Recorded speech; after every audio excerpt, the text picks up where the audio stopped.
Hello, welcome to A Week in Watches, episode 61. My name is Blake Bentner. I'm the managing editor of Worn and Wound. I'll be your host this week.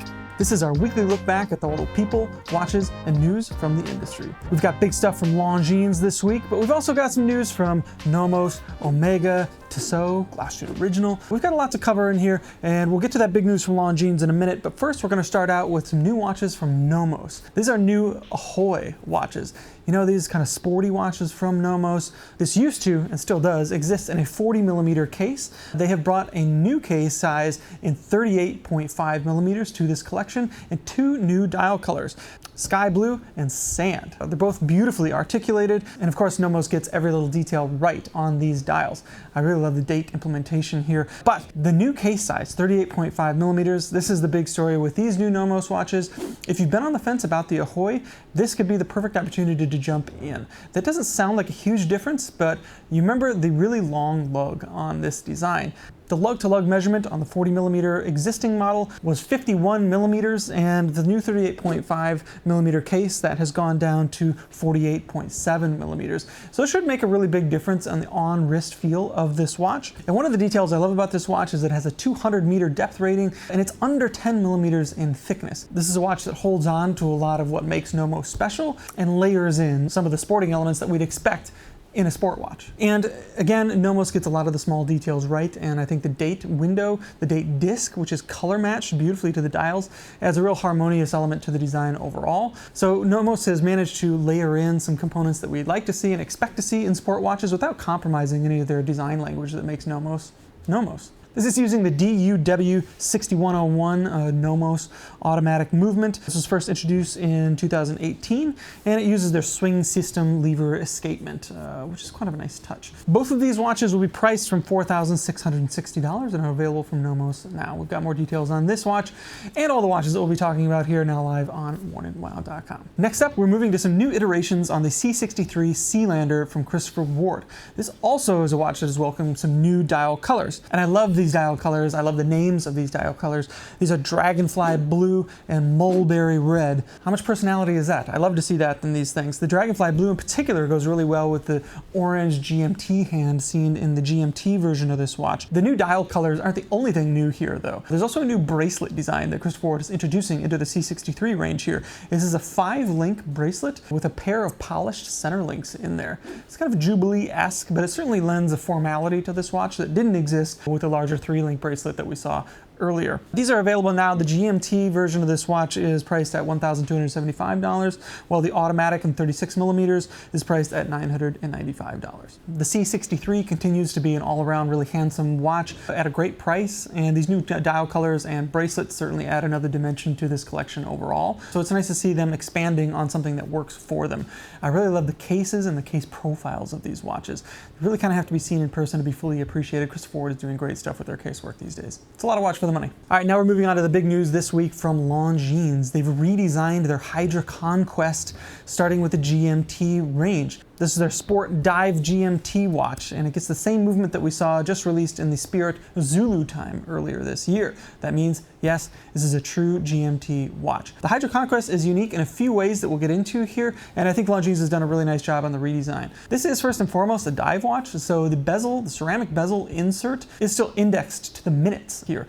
The GMT chapter ring, 24-hour chapter ring, is inset on the dial itself, and yes, it is bicolor. This is a 41mm case that gets 300 meters of water resistance, and there are a lot of unique details going on the dial here. First off, the dial comes in 4 different colorways: green, blue, black, and brown, and they're all approached in a very unique way that Longines is kind of known for doing with their colors. Each of them utilize hour markers that are block-shaped, except for the cardinal positions, which get circular-shaped hour markers. It's kind of an unusual mixture, but it kind of works here. And then the hour hand gets kind of a flattened snowflake-esque design into it. There's a lot of kind of weird, quirky, funky details going on with this dial design, but overall it kind of works better than it probably should, particularly when you consider the unique way that Longines approaches their colorways here. Now, these are available on steel bracelets, fabric NATO straps, and also on rubber straps, and the prices range from $2,675 to $2,775. Overall, this is kind of a classic looking dive watch, but the closer you look, the stranger it gets, and kind of for the better. There's a lot of personality here, and the HydroConquest has always a range that's had a lot of personality. So it's nice to see Longines hold on to that in a very Longines way. This is likely just the first step in the new redesign of the HydroConquest, so we'll look forward to seeing what's to come from here. And moving on, we have new watches from Tissot in the PRX range. Well, not really new watches, really it's just new dial colorway configurations that are being added to the 35mm Powermatic version of the PRX. This is, of course, everyone's favorite watch. Everyone loves the PRX, right? Well, maybe not everyone, but a lot of people seem to like it. So it's nice to see it get more iterations. This particular variant of the PRX is now available in 6 different flavors. We've had the black, the green, the blue, the white mother of pearl, and now we get an ice blue dial in the steel case and a full gold on gold PVD steel version of this watch. This continues to use the 80-hour Powermatic movement inside. Got a lot of the same personality that we know and love, or kind of love, about the PRX, and these new colorways bring a welcome bit of personality that had been missing from this range, particularly in gold, which I can see being a fan favorite from here. This seems to be a trend these days with these kinds of watches that are priced under $1,000. The gold in particular is priced at $825, and the steel with the ice blue dial, $695. It's hard to go wrong with these things overall. And next up, we have something new from Glashütte Original. These are the new 70s chronograph panorama date. I love these watches. And again, you might be sensing a theme here. These are new dial colors for this watch. The new colors really kind of lean into the 70s funk of these watches overall. It's a really interesting kind of squarish shape with an integrated bracelet that works really well. And the new dial colors lean further into this with a golden bay, which is kind of a yellow mustardy color, and an ocean breeze, which is a light blue color. Now, these are some of the more interesting high-end chronographs, if you ask me, for a few different reasons. I really love the big date, which is placed down at the bottom of the dial, and then there's a rounded aperture up at 12 o'clock, which is actually the hour totalizer of the timing function, all coming courtesy of the Glashütte Original Caliber 3702, which is quite a looker through the back as well. There's also a power reserve indication in the running seconds subdial at 9 o'clock. We've seen some really bright, beautiful colors happen in this watch before, but these are the most 70s-ish on-brand color for this watches that I think we've seen. And I really like that these subdials themselves are contrasted and fully black. Of course, we've seen this with a full single color dial before, but I think they work really well in this configuration. They can also be had on a leather strap as well that integrates into the case where that bracelet would. There's also an option for a rubber strap, which fits into the integration of the case as well. Now, I mentioned that these are kind of higher end chronographs, and that bears out in the pricing. This is $14,100 on rubber and $15,300 on steel. But in the plethora of high-end chronographs, I think these are some of the more interesting options out there. They don't really adhere to the traditional kind of archetype of the chronograph design. It's really kind of doing its own thing and doing it on the high end too, so hats off to Glashütte Original for these watches. And finally, moving on to a special edition Seamaster 300 from Omega. Next year will be the Summer Olympics in Paris. These are the 2024 games.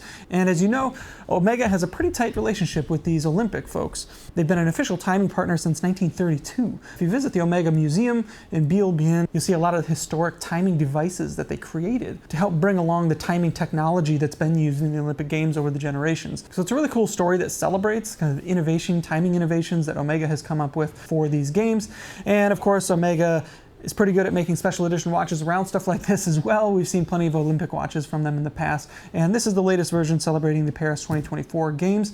As I mentioned, this is a Seamaster 300. It has a white ceramic dial, and it gets a moonshine gold timing bezel insert, which has a really beautiful stippled texture in it. At a glance, the watch looks pretty straightforward and recognizable as a Seamaster 300. Looking a little closer, you'll find some of these interesting details, though, mostly the flame motif that is found at the end of the seconds hand, which is kind of a nice touch here. And of course, the moonshine gold integration never hurts either. That flame motif is also found on the case back, as well as the marking for the Paris 2024 games. This watch will only be available in Omega boutiques in Paris for the price of $8,700. So if you find yourself in the area during the games, this is one that you might want to check out. I really like the Summer Olympics. I don't know about you, maybe a little more than the Winter Olympics, particularly the track events. I like those ones that are over in like 10 seconds, 20 seconds. Very exciting stuff. All right, that is the Omega Seamaster Special Edition for the 2024 Paris Olympics. And that is episode 61 of Week in Watches. Thanks so much for tuning in this week. Looking back at our last episode, our favorite comment from My Brain Likes Things, commenting on our tasteful use of sound effects in our transitions. We're always thinking of you guys. We appreciate you tuning in. If you enjoyed this, please be sure to leave a like and comment. And if you're not subscribed, now's a great time to do so. Until next time, take care.